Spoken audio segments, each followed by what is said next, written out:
天气阴晴不定，风云变幻莫测，此处乃马帮经常出入的地方，大家务必小心。是。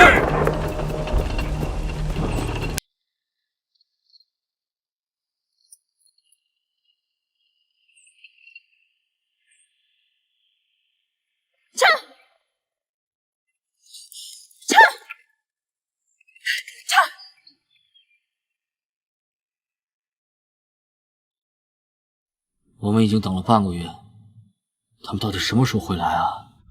住持要我们先来这里，目的便是要在最后关头接应袈裟衣钵，召集天下南少林弟子，重建南少林。所以无论我们再等多久，也都要等到袈裟衣钵送过来。但到底谁会把袈裟衣钵送过来？住持自有安排，我们只管等着就好了。你们几个到那边。是。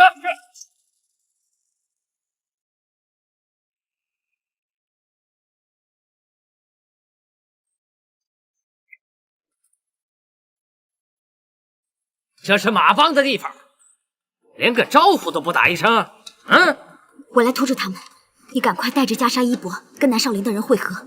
别胡说，我不会丢下你不管的。袈裟衣钵在你智山师兄的心里，比他的命还重要。你不是要亲手交给他的吗？别想了，师姐，快走！我是要交给他，但不一定要亲手。你快走，师姐，走。马帮的兄弟，这次我们不是押镖，只是护送孤寡回乡，车上也没什么值钱的东西。人有人买，货有货卖，一律照杀。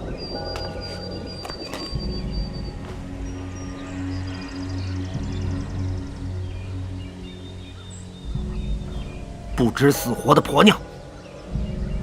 老郑，发生什么事了？小姑娘不错呀，留下吧。戴小姐，快走！动手！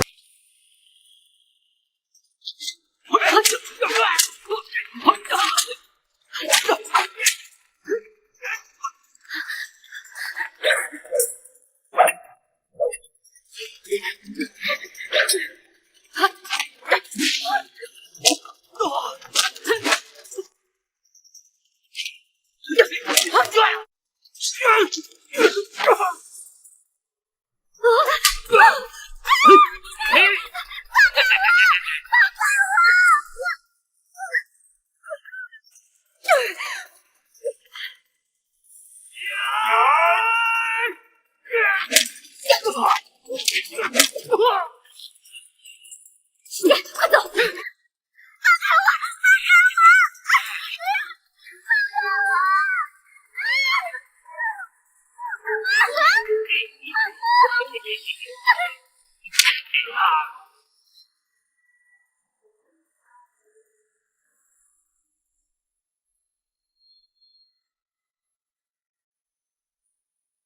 我看你是找死！呀！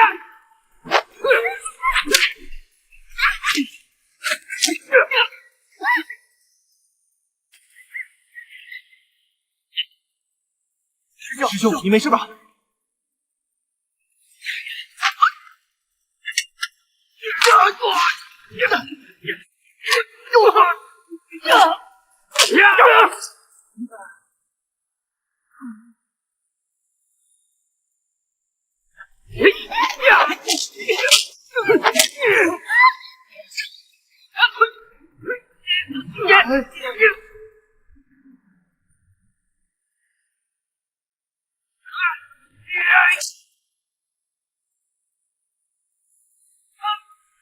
师兄，师兄，师兄！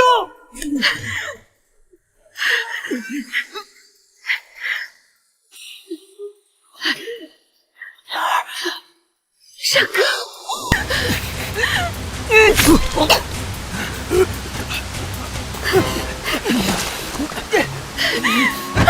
梅儿，山哥，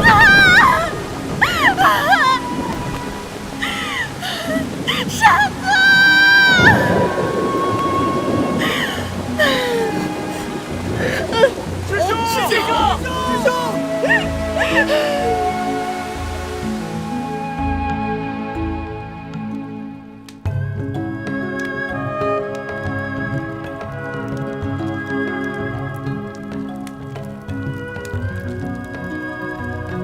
施主不必太过伤心。其实自从当日与青帮帮主司徒正一战，至善师兄就受了重伤，而且伤及脏腑。达摩堂的堂主想尽办法也无法医治。师兄知道自己命不久矣，所以不再想让任何人伤心。虽然如此，也不需要假传死讯，暗中来了这里吧？那是因为朝廷一直敌视南少林，加上当时为了救武施主的父亲，一再得罪朝廷。住持方丈忧虑南少林终归难免一劫，所以暗中令我们来到这里，与灵法寺联络。万一南少林出事，袈裟衣钵难渡，便在灵法寺再续南少林法脉。至善师兄觉得自己要为此事负责，坚持过来，未免被人发现，索性假传死讯。没想到南少林真的遭逢不幸，至善师兄还是难逃此劫。既然至善师傅已不在人世，那慧忍大师所交托的袈裟衣钵，就交于你们保管吧。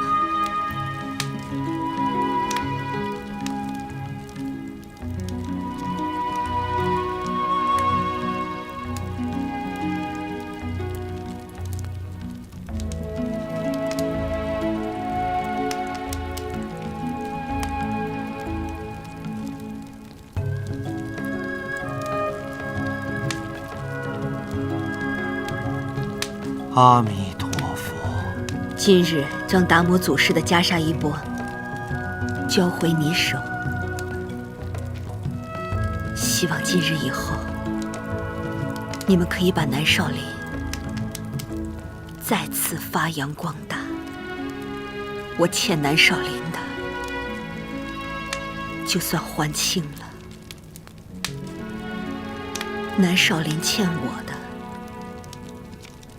也一笔勾销。今后大家再无关系。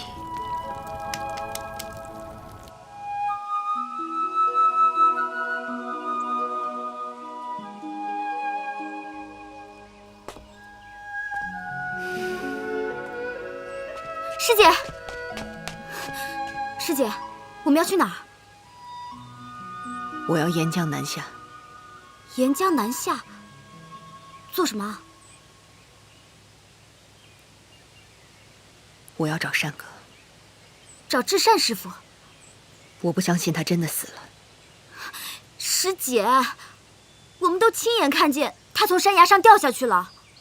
即使他真的死了，我也要找到他的尸首才甘心。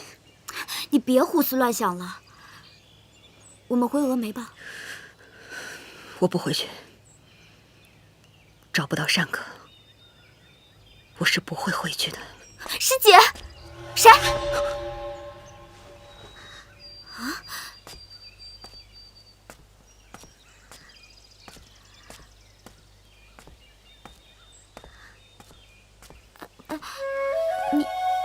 你怎么在这儿啊？大师，请收我为徒。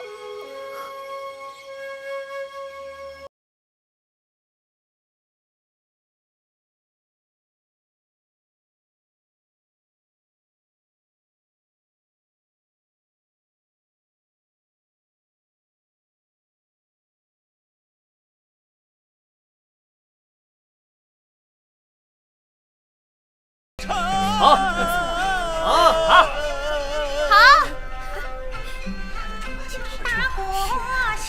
我最喜欢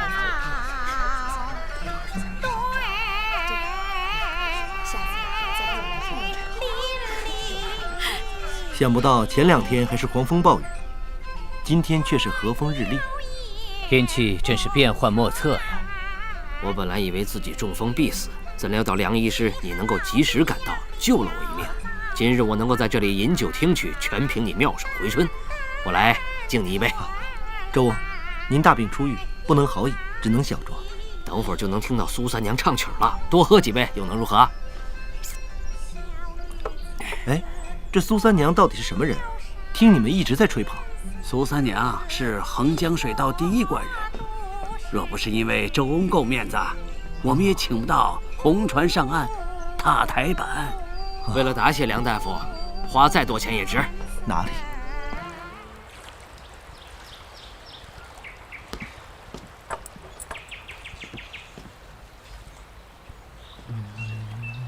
二弟，能不能切快一点啊？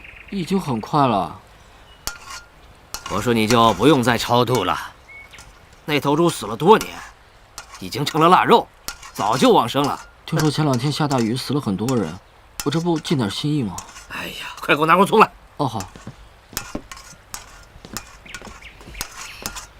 丙叔，哎，当家的要盆水，快给我盛过来。哎，好，我马上去烧。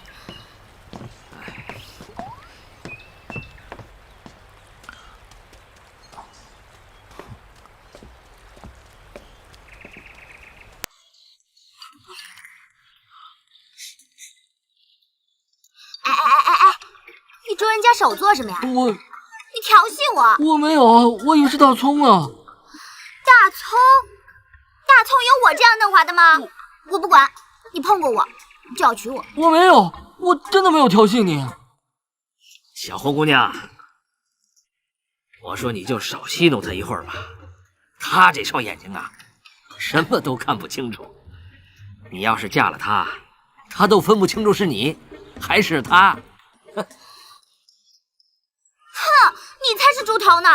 丙叔，你赶紧烧水去，我一会儿过来拿。好。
哎，让开！让开！让开！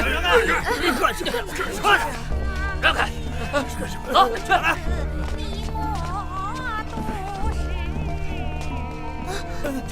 下去！苏三娘在不在？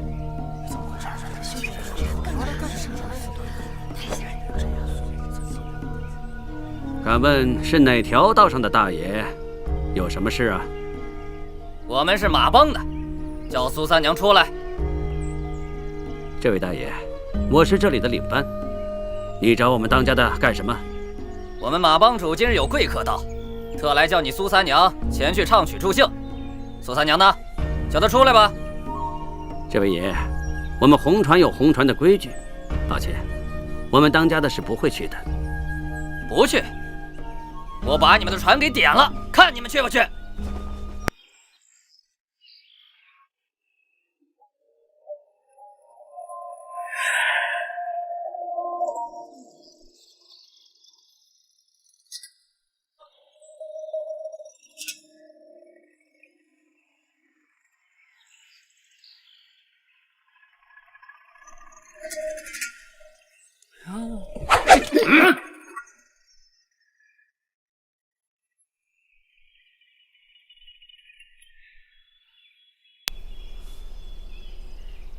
谁敢来我苏三娘的红船捣乱？你就是苏三娘？原来长得这么好看，怪不得我们帮主要来找你。跟我们走吧。慢着！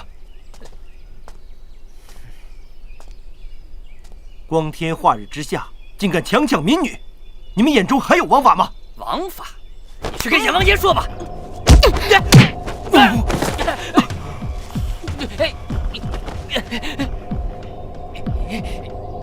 叫马大头有本事便自己来啊！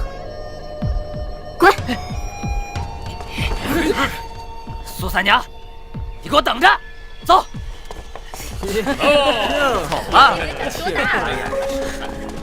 不行了，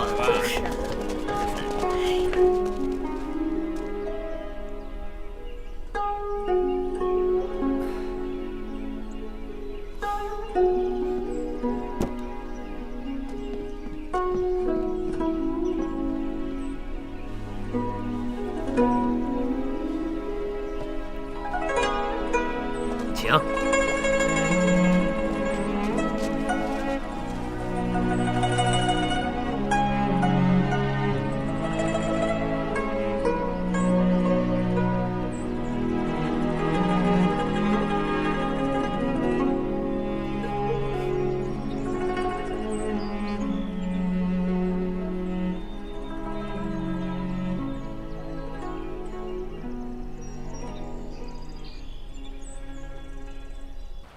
二弟，啊，你们要小心点儿，啊，可能会有麻烦。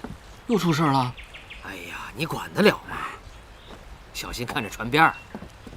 哎呀，你的眼睛啊，由你来看，我还真有点不放心呢。放心吧，丙叔，我会使劲看清楚的。注意点啊。嗯。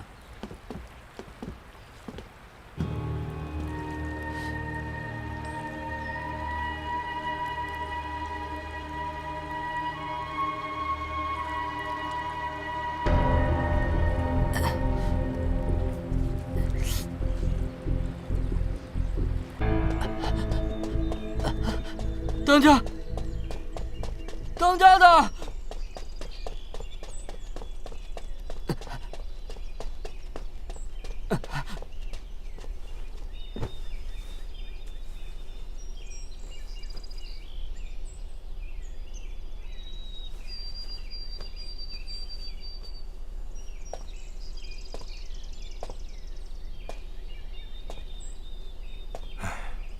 这个人受了很重的内伤，居然还活着，真是奇迹。当家的，有可能是前几天大雨从上游冲下来的。现在这位兄弟呼吸通畅了，休息一会儿就没事了。想不到你还是个大夫啊！苏当家的见笑了。虽然我替这位兄弟逼出了淤血，但是他受了很重的内伤。等他醒来后，叫他来找我，再来看一看比较好。好的，我会叫他去找你的。天色也不早了，梁大夫，请便吧。那么苏当家你呢？江湖人，江湖聚，有缘一定会相见的。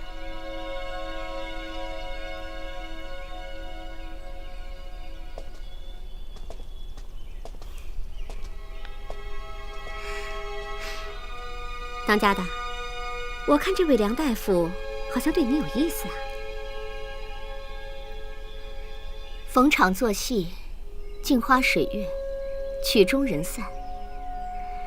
有多少人会记得戏中人？当家的，可能会有麻烦。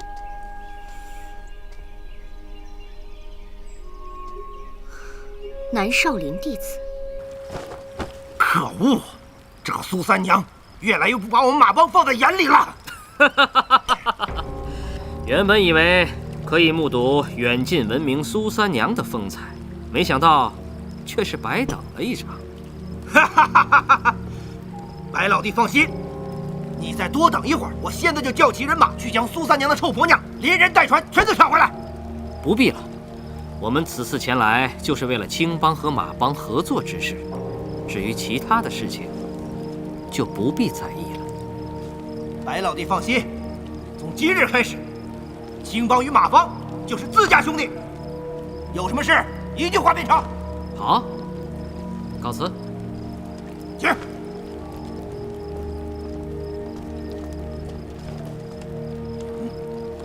慢走。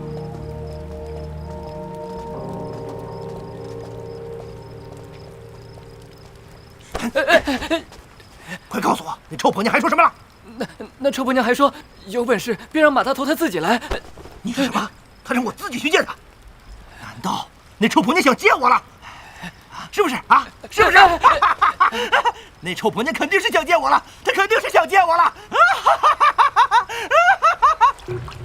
来，快把手。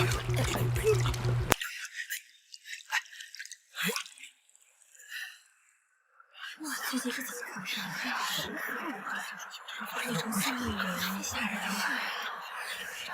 ？3个太可怜了。从山上传下来的太可惜了。你看，都是年轻人，多可怜，太惨了。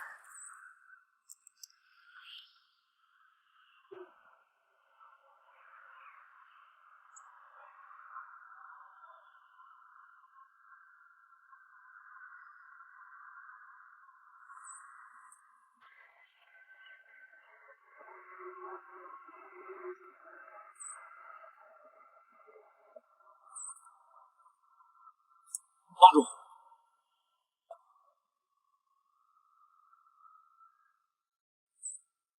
你的眼里还有我这个帮主吗？追捕五梅，为什么不告诉我？是我让他们不用告诉你的。白子通，你不要以为帮我坐上了帮主之位，便可以目中无人。没有我，你们谁能打得过五梅的咏春拳？咏春拳算得了什么？不过是一双手2个拳头。只有你们这种武夫才会如此重视。真正想要一统江湖，靠的可不是拳头，是手段。我老实告诉你吧，非但追捕五梅的事情我没有说，就连至善未死，我也没有告诉你。至善还没有死。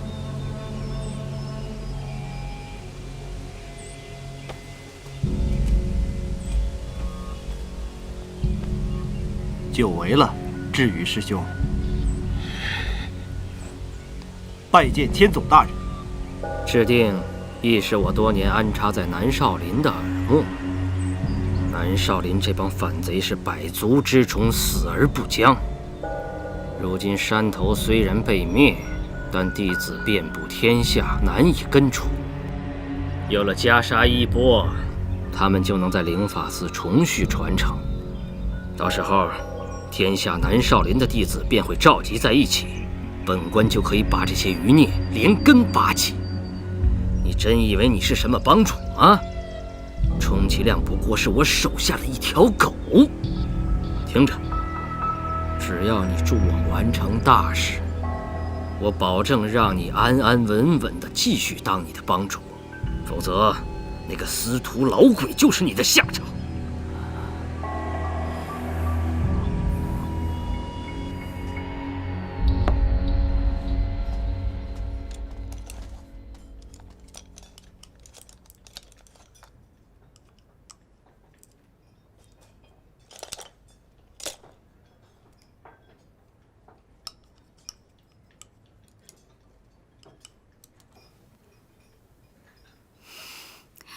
师姐，你没必要再这么执着下去，继续找下去，不一定会是好结果。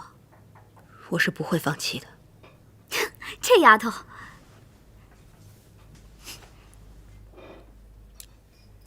师姐，你看这小丫头，多有诚心拜你为师，这么多天苦苦的跟着咱们，哎呀，真是一片担心啊。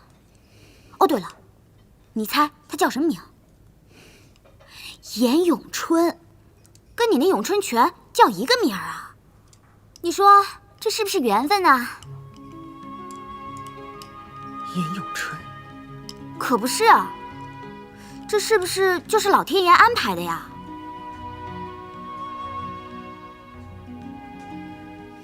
不要再说什么上天安排。如果真的有安排，为什么安排我和善哥从小定亲，却不能结为夫妻？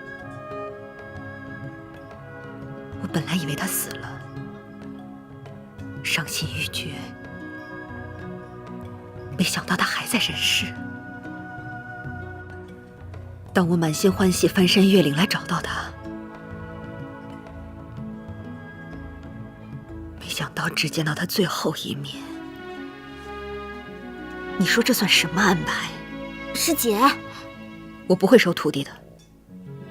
更何况是他。如果当时单哥不是为了救他，就不会石沉江底。师姐，这个不能混为一谈吧？那干脆就不要谈了。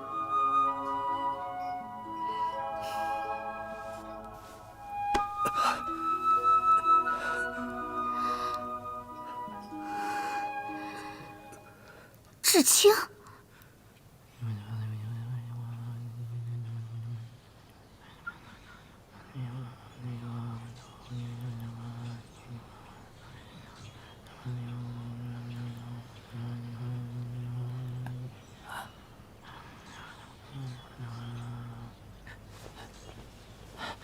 大哥，你醒了？我没事，那就好。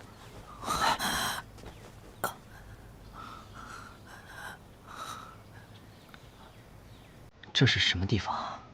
哦，这是在当家苏三娘的红船，我们把你从水里面救出来的。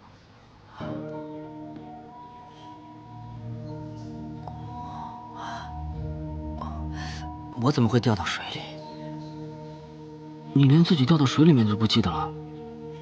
你不会是连自己是谁都忘了吧？我是，难道你真的忘了自己是谁啊？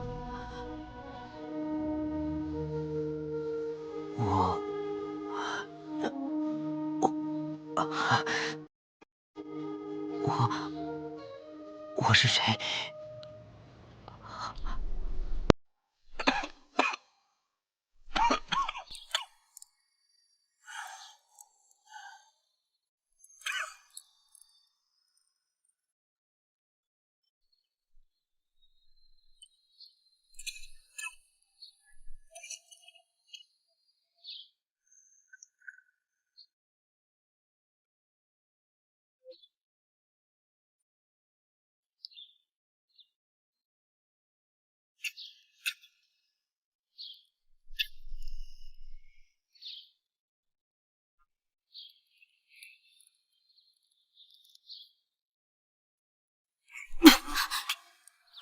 至清师傅，没有用了，我被制定暗中下了毒，五脏六腑都已经烂了。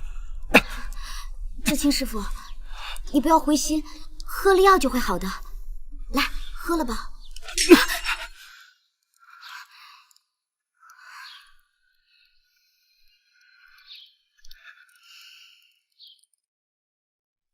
乌梅师太，乌梅师太，贫僧大限难逃了。制定他骗走袈裟衣钵，就是想在灵法寺重建南少林之时，将本寺弟子都引去，一举歼灭。我虽然诈死逃了出来，可是我已经没有能力去揭发他了。师太，求你了，我求你救救南少林的弟子吧。至清师傅，至清师傅，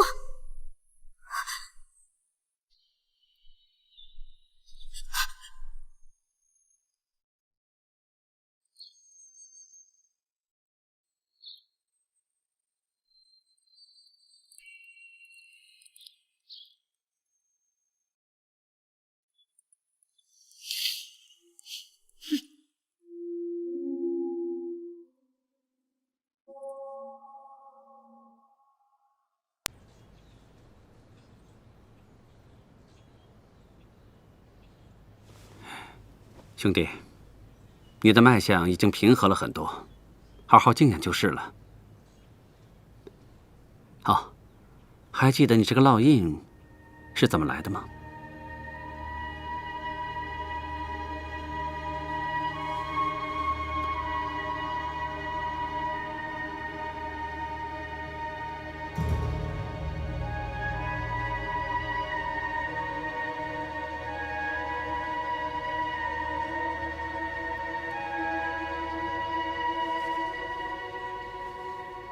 当家的，依我来看，这位兄弟还有淤血流于头颅之内，所以他暂时并不记得自己到底是谁。朝廷已经把南少林弟子定为叛党，青帮现在也四处巴结各地帮会，就是为了协助朝廷捉拿南少林弟子。哎呀，咱们红船四海为家，收留他实在是太危险了。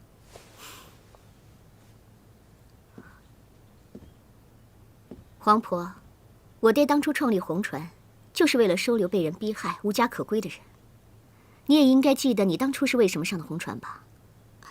既然他现在还没有恢复记忆，也不知道是不是真的南少林弟子。如果就这样把他赶出去，未免也太残忍了吧？那个人，先让他留在红船上帮忙吧，等迟一些再决定他的去留。好的，当家的，我这就安排。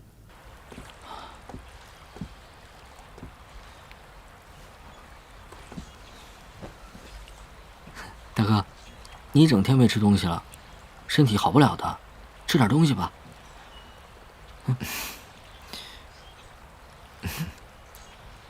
你不喜欢吃肉吗？这个不喜欢。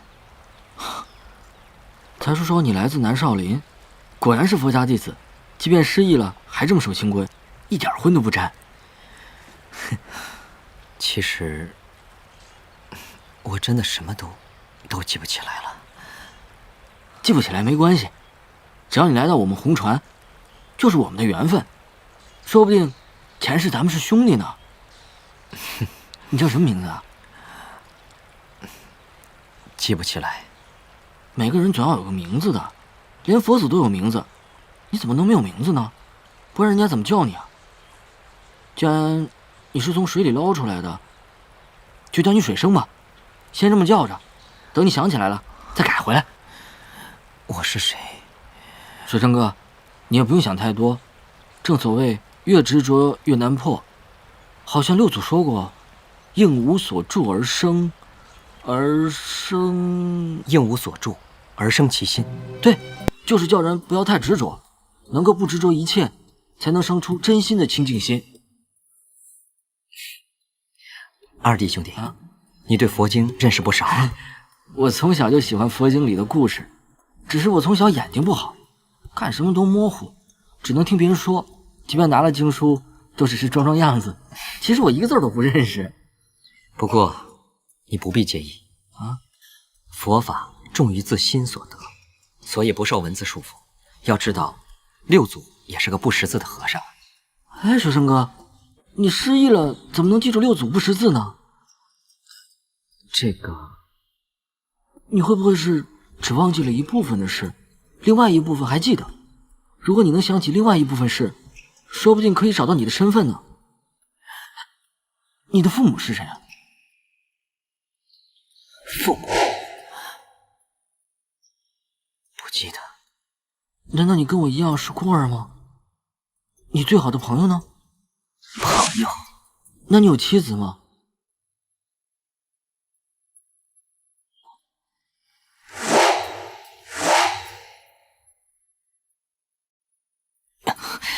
水生哥，不要勉强。才叔说你来自南少林，你总该会点武功吧？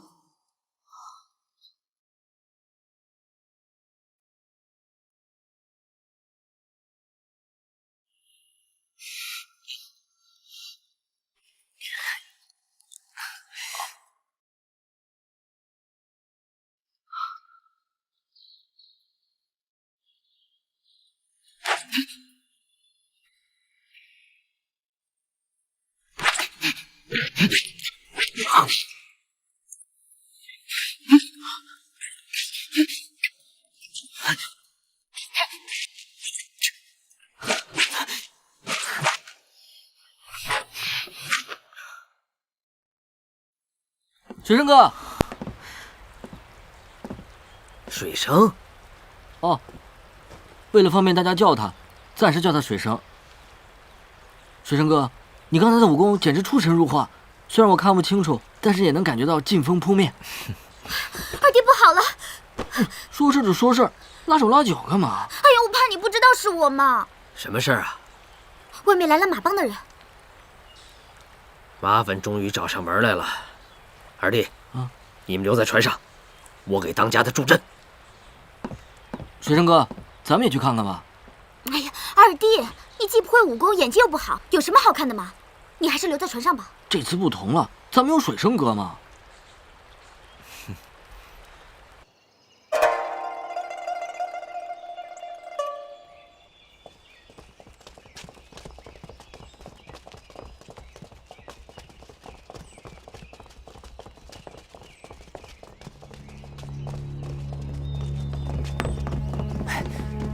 帮主，这个苏三娘太不给咱马帮面子了，一定要好好教训教训她。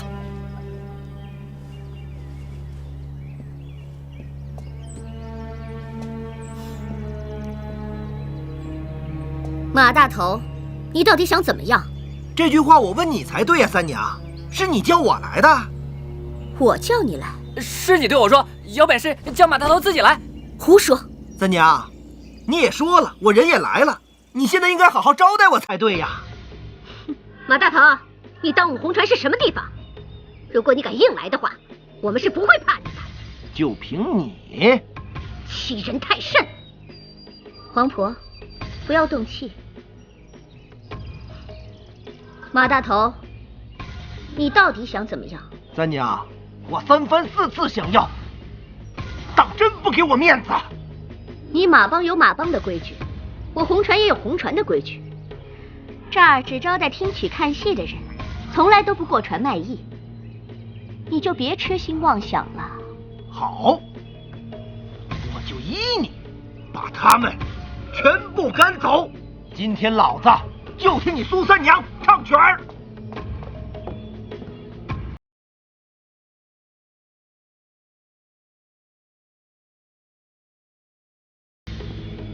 给爷唱个曲儿吧。好滑的脚。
史生，史生，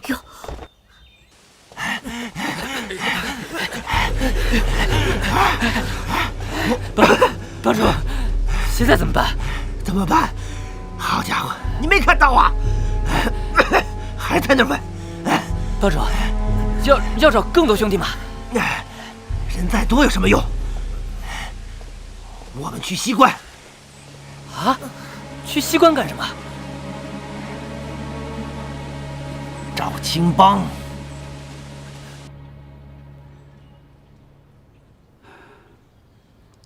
当家的醒了。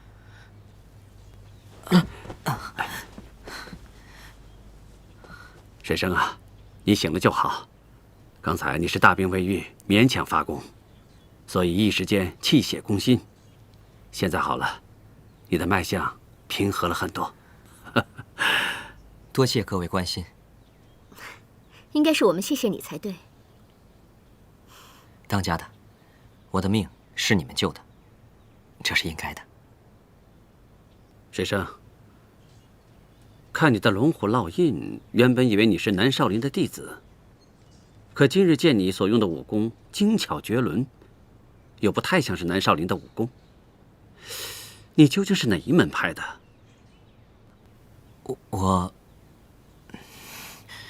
我记不起来。那你今日所用的拳法叫什么名字？这个……算了吧，不要勉强自己了。既然踏上红船，我们便是一家人了。你呀，好好休息，啊。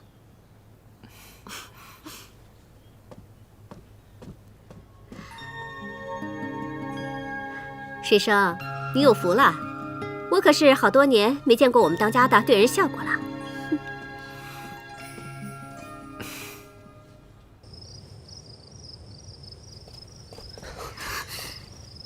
师姐，前面就是青帮的分坛。谁？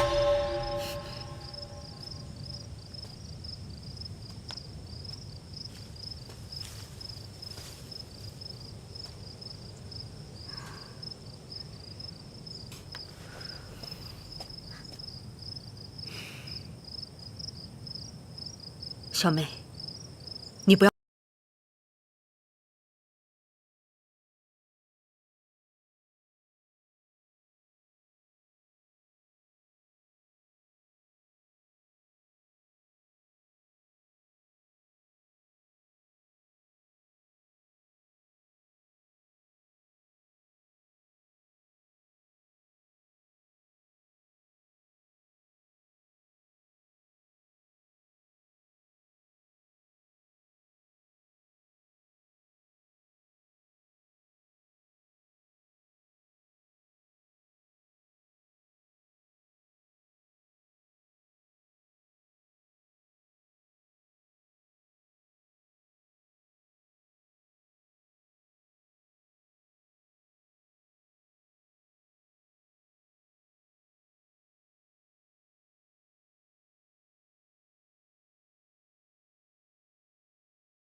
卑鄙小人！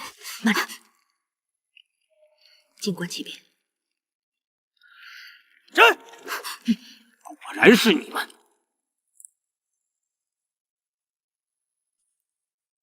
天堂有路你不走，地狱无门你硬闯。你们这帮卑鄙无耻之徒，竟然用如此卑鄙的手段从我手中骗走袈裟衣钵！南少林的袈裟衣钵和你有什么关系？为什么要多管闲事？我答应过慧仁大师，要把袈裟衣钵交给单哥。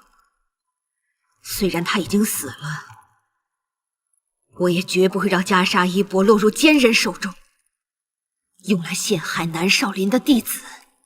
你明知至善已经死了，还甘心为他卖命？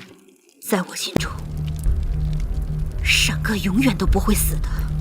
为什么至善总是令那么多人爱他，甘心为他做任何事？单哥的为人，你们这帮欺师灭祖、卑鄙无耻之徒是不会明白的。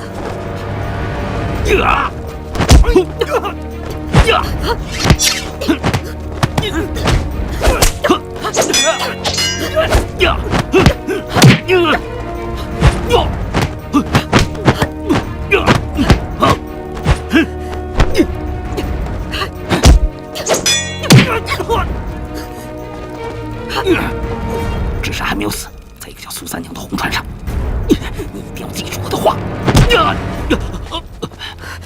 快走！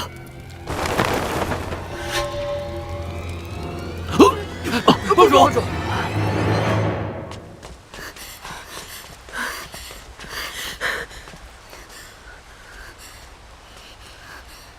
师姐，一艘船都没有怎么办呀？师傅，在这儿！咏春，师傅，快上船！青帮搜捕你们，所有的船家都怕是走了，我苦苦哀求，这船家才肯留下。你这小丫头，用剑指着人家，算是苦苦哀求？姑娘，已经走了很远了，可以放了我了吧？不成。啊？我让你带我去找苏三娘的红船。苏三娘，师姐，你不会是相信志瑜的话了吧？如果那个奸人真心使坏，是不会放我们走的。无论如何，我都要去苏三娘的红船上看一看。听见没有？还不快点去！哎，好好好。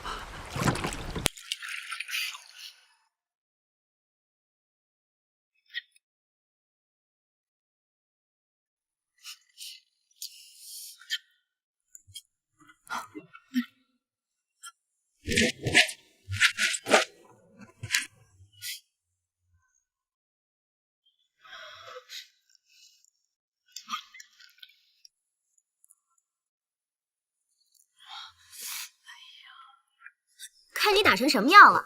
水生哥的拳法根本不是这样的。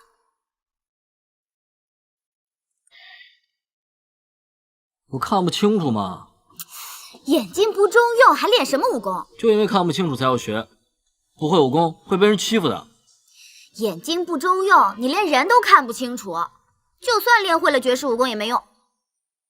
好吧，我不学了。哼，这就对了，要学也是我学。到时候我学会了，哼哼，只要你娶了我，便不会被人欺负。我就像乌龟一样缩在壳里边，也不用你来保护。你真不识抬举。水生哥，二弟兄弟，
我想试一试，如果不用眼睛看，能不能用这套拳法？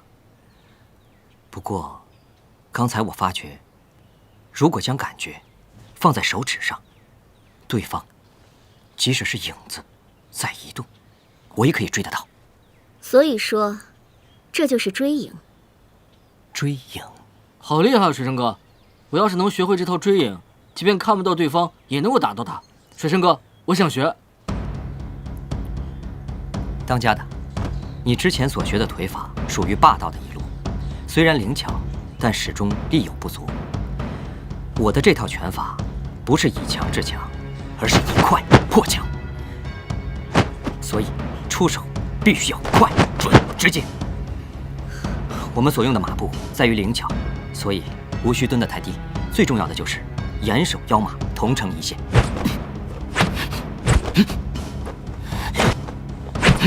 力有万起，劲自寸生。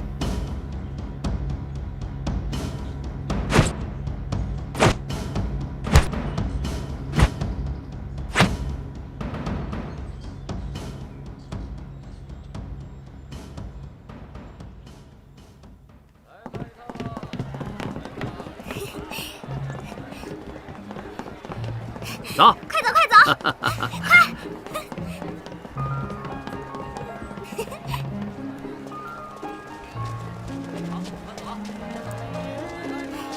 当家的，这好热闹啊！是啊，既然来了，就当是看看吧。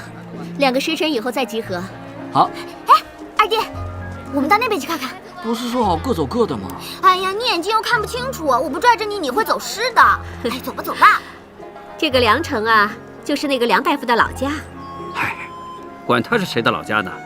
好不容易上了岸，还是找个酒馆，痛痛快快的喝2杯啊！走走。水生，你有地方去吗？我不如陪我去求个签吧。哎，走。哎，你看，哎，过来，二弟，你看这个红包好精致啊！老板，这个是什么呀？这是西洋眼镜。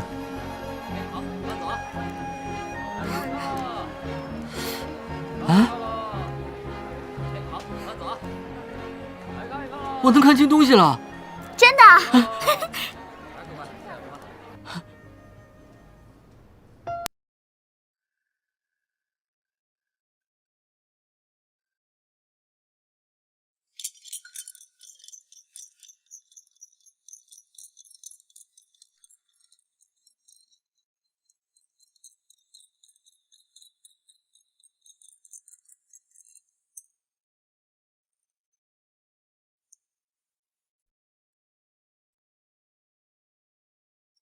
这支签是杨贵妃，孟惠唐明皇，在天愿为比翼鸟，在地愿为连理枝。菩萨是不会骗人的。如果是问自身是上签，问家宅那就是补签。至于问姻缘，我不是问姻缘的，谢谢。水生哥，我们走吧。哦。哎，姑娘，我还没说完呢。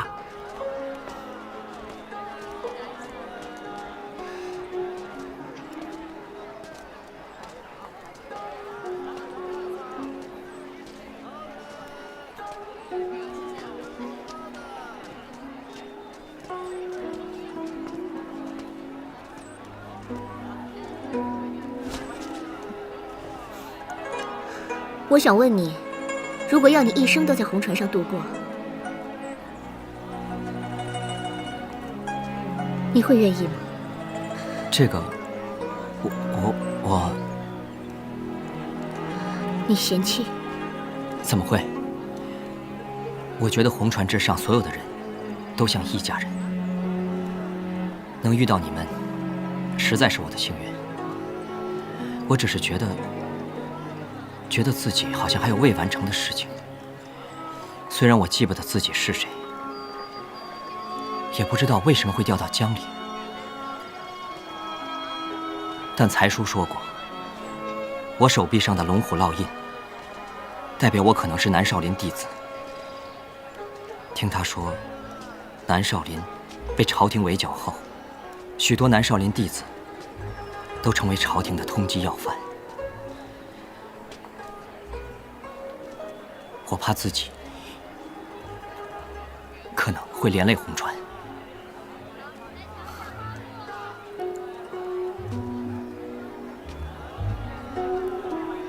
无论你是南少林弟子，还是朝廷的通缉犯，我苏三娘都不会离开你。当家的，多谢你了。不要再叫我当家的，叫我三娘吧。三娘。不过，在别人面前，你还是叫我当家吧。哦。如果没有人的时候，你说的算，我都听你的。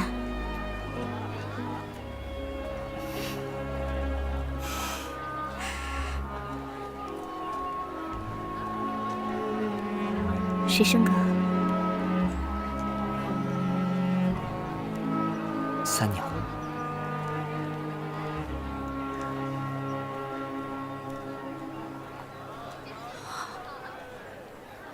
山哥，山哥，你不认识梅儿了吗？梅儿，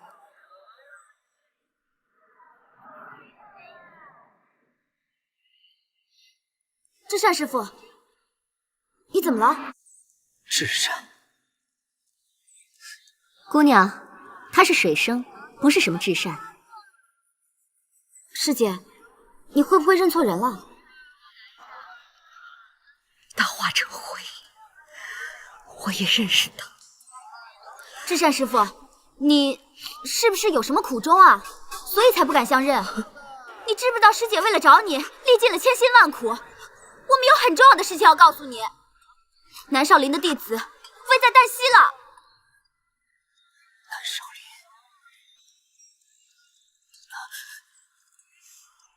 请你们不要再纠缠他了。水生，我们走。哎，师姐！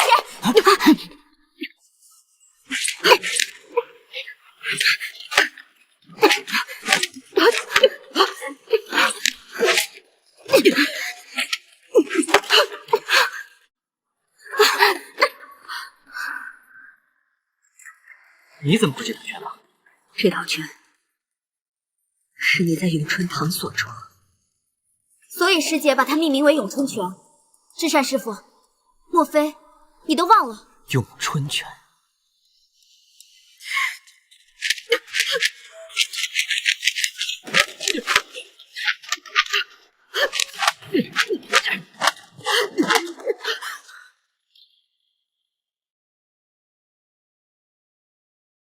你怎么会咏春拳？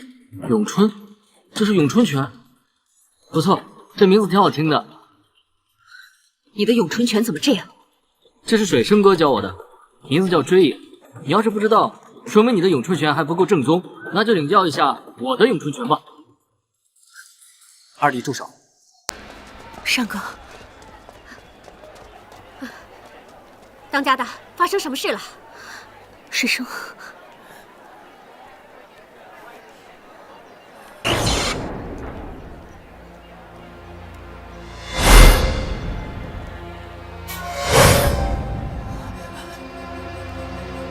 山哥，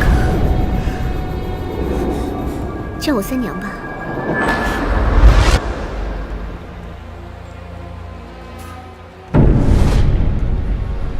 水生哥，水生，水生，水生，山哥，水生，山哥，水生，水生，山哥，你们快让开，不要围在这边。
大夫，单哥怎么样了？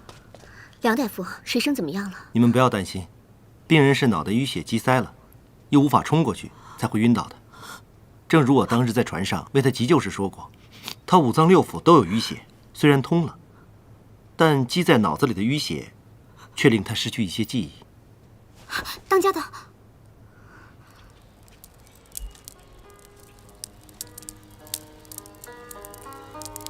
你经常这样做吗？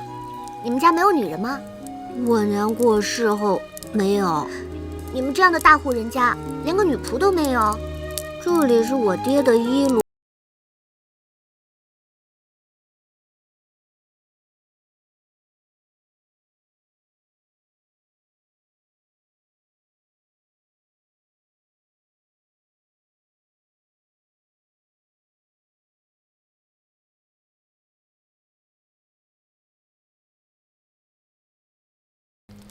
师姐，原来至善师傅是因为失了忆才认不出你来的。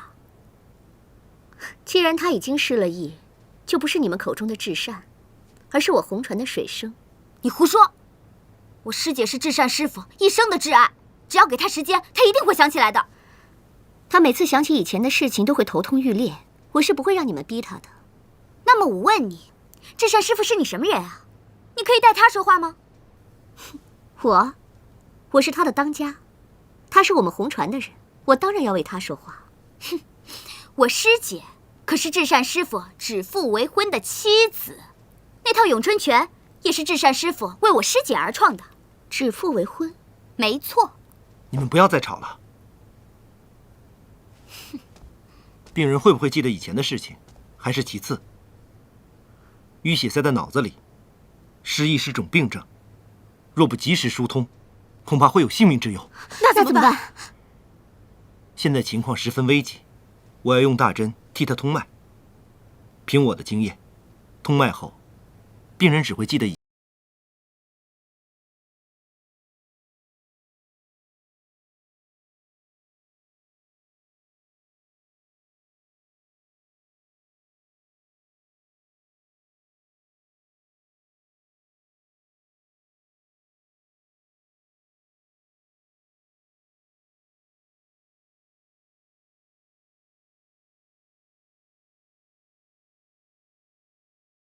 哎，让开！让开！让开！让开！让开！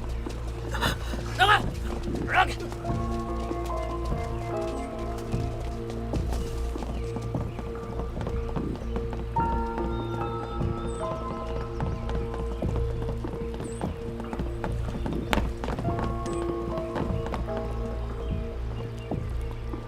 芷珊，不要在里面躲着，出来吧！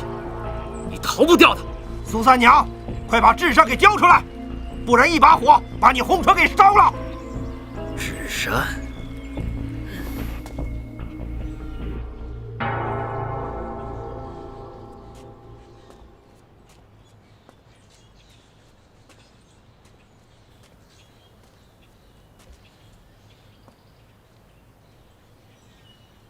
苏当家的，怎么不进去看看那位兄弟？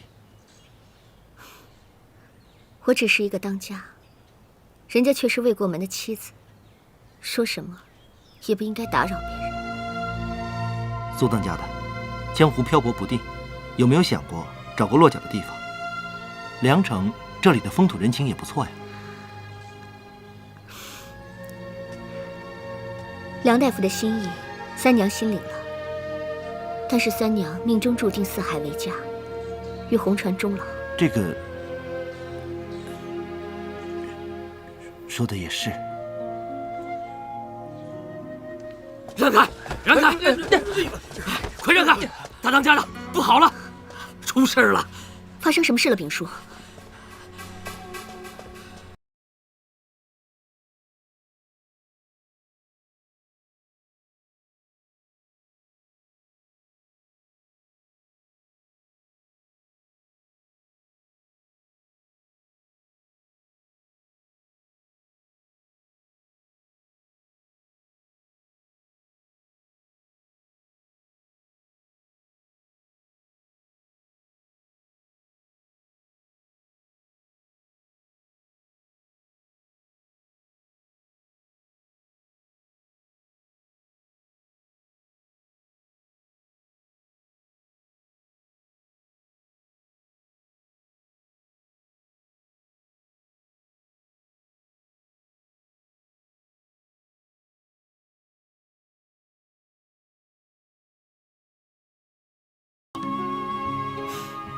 如果是水生，把这支签交给他吧，做个纪念。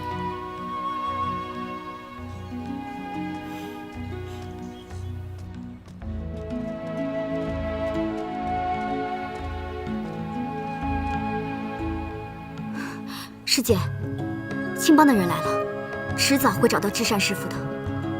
要不然，我们现在就带他走吧。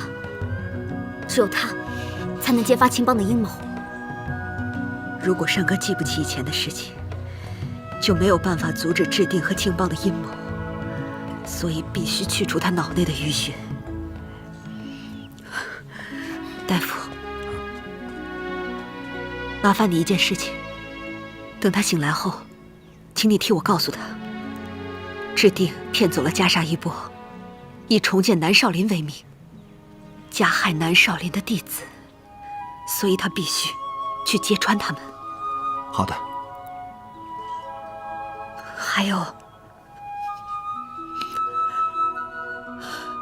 如果他醒来是水生的话，你就替我祝他和苏三娘白头偕老，千万不要告诉他以前是南少林的和尚。青梅，我们走。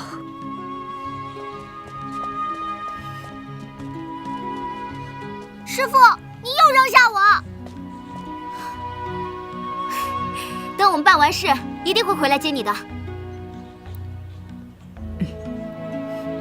乖乖等着。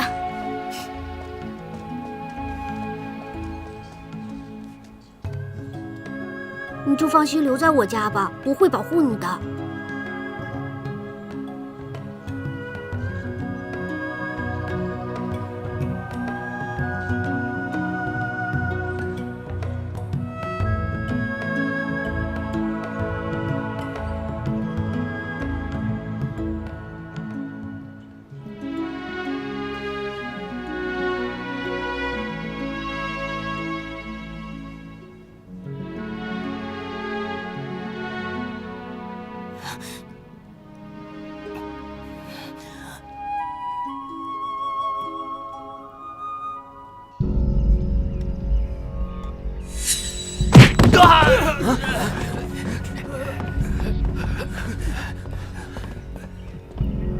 三娘，你终于回来了！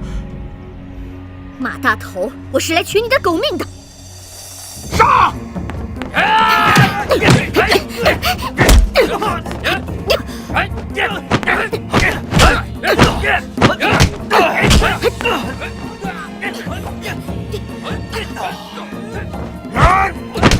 他连至善的武功都使出来了，怎么不见他和五梅呢？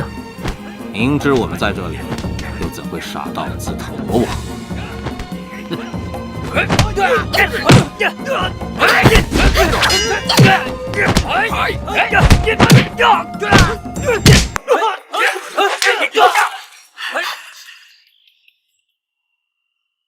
嗨，小心点。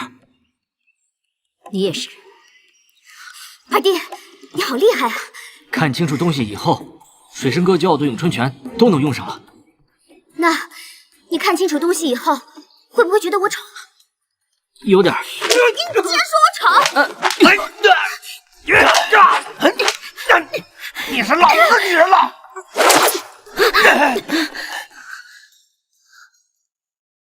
你怎么来了？因为我不想善哥醒来，见不到他心爱的女人。说不定他醒来就忘了我了呢。那我们更要一起回去向他问清楚，他到底记得谁？好，不管他记得谁，都不许忘记另一个。你们两个臭婆娘，到底说完了没有？多事。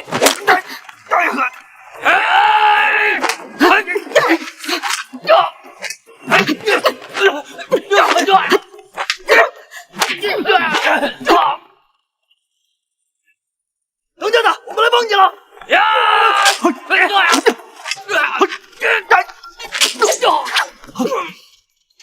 指定，卑鄙小人，竟然敢骗走袈裟衣钵！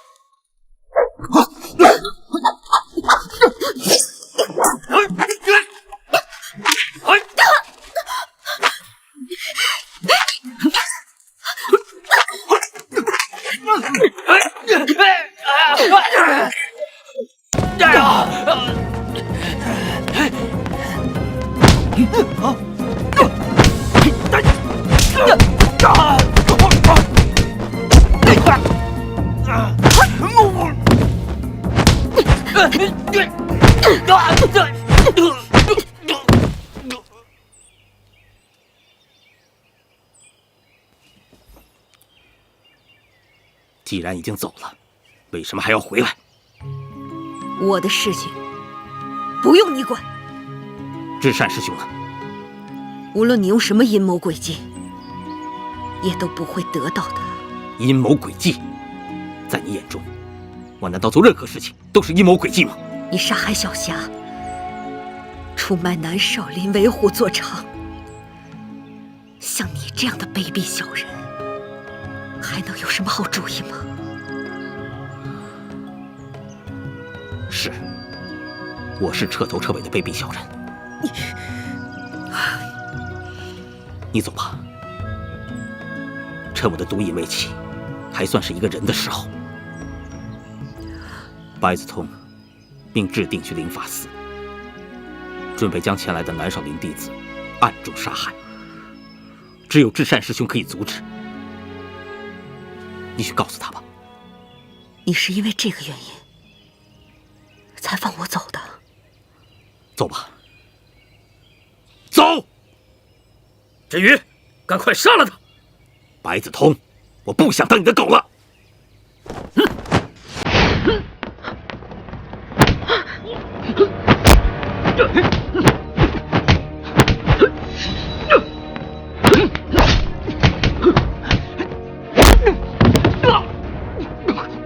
山哥，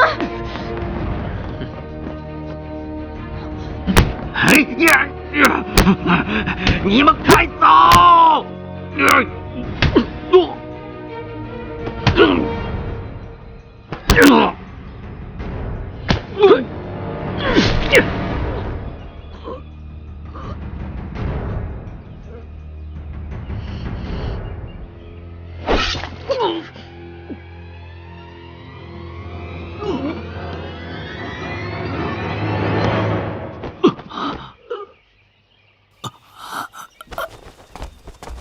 走，快走，快走！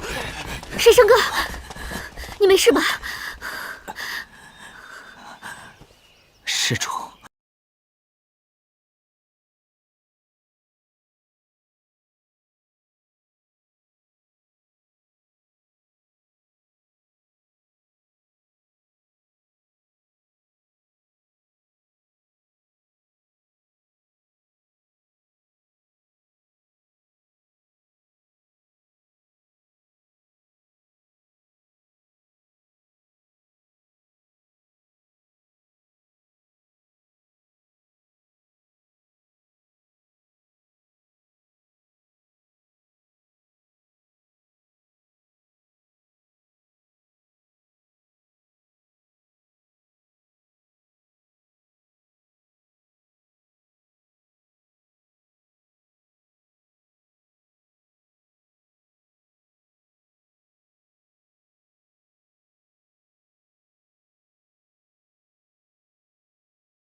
你也是，保重。别忘了你说过的话，保重，忘不了。咏春，哎，走了，走了，再见。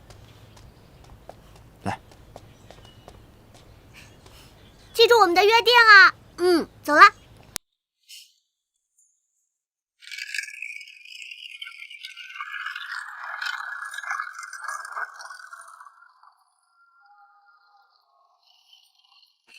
师姐，你不去找至善师兄了？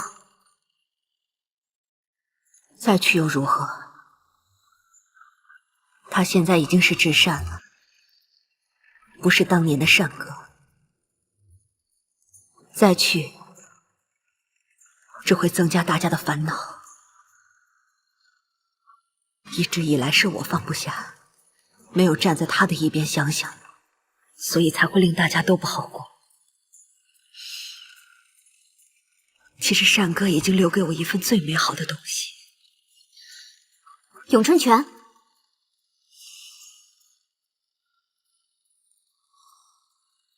是回忆。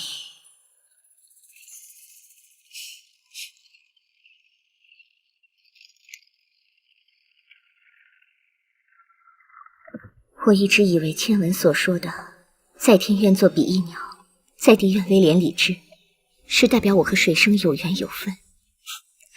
后来我才知道，是《长恨歌》里唐明皇与杨贵妃阴阳相隔后的诗句。水生哥醒了，同时也消失了。正如佛经所说，一切如梦幻泡影。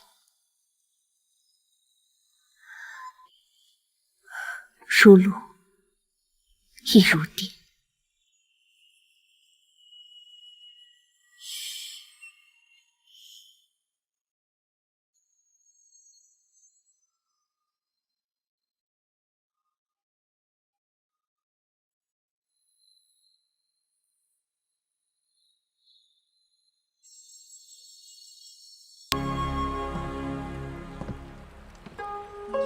开船！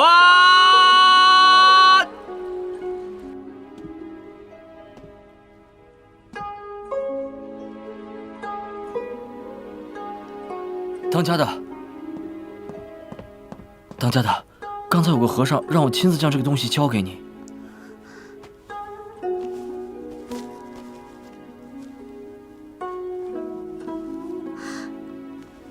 咏春拳谱，太好了，当家的，说明水生哥还没有忘记我们。